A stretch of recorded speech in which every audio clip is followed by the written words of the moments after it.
saudara yang dikasihi Tuhan Yesus Kristus, senang sekali hari ini kita dapat ketemu kembali dalam suasana sukacita. Saya harap selalu sukacita.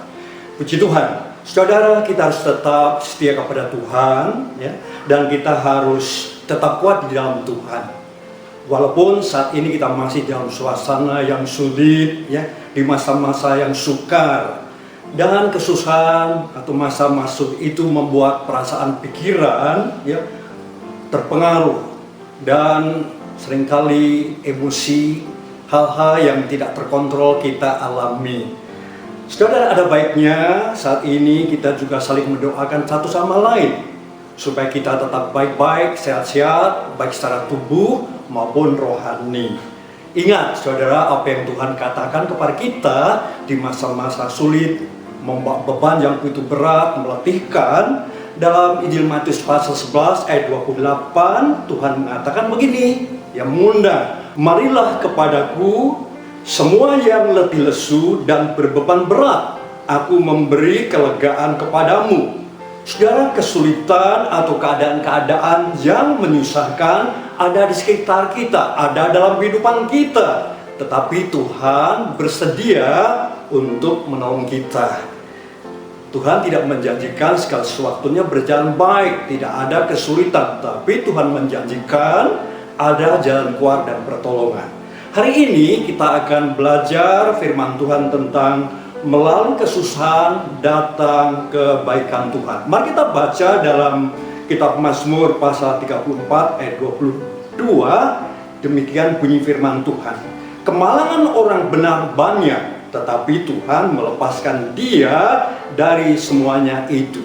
Mazmur 34 merupakan pengalaman Daud secara pribadi, pengalaman yang sangat bahaya, membahayakan dan mengancam keselamatan hidupnya. Setelah ia dikejar oleh Saul, ya, dia masuk ke wilayah musuh di Filistin, di kota Gad. Dia bertemu dengan Raja Abimelek dan membuat dia sangat cemas dan takut. Dan saat itu dia berpura-pura seperti orang yang sakit jiwa. Pengalaman inilah yang menjadikan dia menulis sebuah kebenaran, ada pertolongan Tuhan, ada kebaikan Tuhan. Masa-masa kesesakan diubah menjadi masa yang penuh kebaikan dan pemeliharaan Tuhan. Daud bersandar kepada Tuhan sehingga ia sendiri mengalami bagaimana Tuhan campur tangan dalam kehidupannya. Tuhan menolong dia dalam kesusahannya. Tuhan melepaskan dia dari ketakutan. Tuhan menyelamatkan dia dari kesesakan. Tuhan mengutus para malaikatnya dan Tuhan menyelamatkan. Tuhan memelihara hidupnya dan mata Tuhan tertuju kepadanya. Tuhan membebaskan jiwanya. Ini adalah pengalaman-pengalaman yang dilalui dalam masa-masa yang penuh dengan kesesakan. Bagaimana Daud dilepaskan dari kemalangan yang begitu banyak. Dan ini merupakan pelajaran yang baik bagi kita. Kita pun juga mempunyai pengalaman yang sulit, yang tidak dapat kita hadapi dengan kekuatan kita sendiri. Tetapi saudara, dengan firman Tuhan hari ini, supaya kita belajar dan berpegang teguh dan tekun dalam pengharapan lewat firman Tuhan yang kita pelajari. Bukankah sesuatu yang tidak rumit atau aneh yang kita dengar hari ini, yang harus kita lakukan untuk menikmati kehadiran Tuhan, untuk menikmati pertolongannya? Dia sebagai pembebas kita dalam kesesakan. Nah, saudara, pertama-tama Daud mengajarkan kepada kita di masa kesulitan kita dapat memuji Tuhan dan memuliakan Tuhan. Tidak ada cara lain, dan saya kira cara ini tidak aneh dan cara ini tidak rumit, ya. Untuk menikmati kehadiran Tuhan di tengah-tengah kesulitan, ini harus supaya kita memuji dan memuliakan Tuhan. Daud adalah pemuji dan penyembah yang tetap dan gigih. Sebagaimana dikatakan dalam ayat kedua, aku hendak memuji Tuhan pada segala waktu. Puji-pujian kepadanya tetap dalam mulutku. Perhatikan, memuji Tuhan pada segala waktu. tetap dalam mulutku ada puji-pujian. Saudara-saudara, inilah yang ia Daud lakukan dalam kesesakannya, dalam kesulitannya, dan ini merupakan kunci kekuatan dalam menemukan kehadiran Tuhan dalam segala keadaan, setiap situasi, dan ada puji-pujian bagi Tuhan yang ada pada mulutnya, tapi juga tentu ada dalam hatinya. Saudara, ini adalah suatu bukti bahwa Daud bersandar kepada Tuhan. Daud mengasihi Tuhan. Daud memberikan apa yang ada pada dirinya di tengah-tengah kesulitan. Tidak ada alasan untuk dia tutup mulut. Tetapi dalam segala waktu, setiap saat, dia masih memuji-muji Tuhan. Saudara, kita masih ingat bagaimana Paulus dengan Silas, mereka sangat menderita. Mereka dianiaya, dan malam itu langsung mereka dimasukkan dalam penjara di kota Filipi. Apa yang mereka lakukan? Saudara, malam itu yang sunyi senyap, menyekam, mereka berdua berdoa dan memuji Tuhan. Dan apa yang terjadi? Allah tolong, Allah melepaskan, keajaiban terjadi. Kuasa Allah ada di tempat-tempat yang tidak menyenangkan, yang penuh dengan kesesakan. Tapi malam itu juga saudara terjadi keselamatan bagi orang yang mau mendengar kabar baik yang disampaikan oleh Paulus dan Silas. Ternyata lewat kesesakan, kesulitan seperti apapun, masih ada kebaikan Tuhan. Saudara, ada kekuatan dalam memuji Tuhan. Ada manfaat dalam beribadah dan menyembah Tuhan. Karena itu teruskan, walaupun tidak ada dalam gedung gereja, mari kita memuji, menyembah, beribadah kepada Tuhan. Saudara, selanjutnya dalam kesesakan yang mendatangkan kebaikan Tuhan, kita mencari Tuhan. Daud mengatakan ketika dalam kesesakan, dalam ayat 5, aku mencari Tuhan. Lalu ia menjawab aku dan melepaskan aku dari segala kegentaranku. Saudara, kebaikan Tuhan datang dalam kehidupan Daud lewat kesusahan, kesulitan seperti itu. Tapi Daud mencari Tuhan. Saudara, dalam mencari Tuhan, dia menemukan pemeliharaannya. Kalau kita baca dalam ayat 11, singa-singa muda merana kelaparan. Tetapi orang yang mencari Tuhan tidak kekurangan sesuatu pun yang baik. Daud tahu, bukan saja menyukakan hati Tuhan, tapi ia tahu bagaimana untuk menunjukkan dia mengasihi Tuhan. Saudara, dia mencari Tuhan. Kalau dia tidak mengasihi Tuhan, tidak bersandar kepada Tuhan, dia tidak akan mencari Tuhan. Saat ini saudara, semua orang susah. Semua orang dalam keadaan prihatin, kesulitan. Ya, dan kalau kita bertanya siapa yang akan tolong kita, saya kira tidak ada orang yang bisa tolong kita saat ini. Saudara, jangan terlalu berharap banyak kepada manusia. Nanti kita bisa kecewa dan bisa sakit hati. Kenapa kita tidak mencari kepada Tuhan? Kenapa kita tidak bersandar kepada Tuhan? Kenapa kita tidak membawa persoalan kita kepada Tuhan? Mari kita tetap kuat di dalam Tuhan. Saudara, manusia kalau sudah tidak cocok, akan terjadi hal yang aneh-aneh. Lihat, pura-pura tidak lihat. Tahu, pura-pura tidak tahu. Dengar, pura-pura tidak dengar. Itulah manusia, saudara. Manusia seringkali mau aman dan cari aman. Tapi saya percaya sudah akan merasa pertolongan Tuhan. Keadaan kita seperti ini kalau kita punya kerinduan mencari Tuhan. Orang yang mencari Tuhan akan menemukan Tuhan. Tetapi ada banyak orang tidak menemukan Tuhan. Ada banyak orang tidak menemukan Tuhan.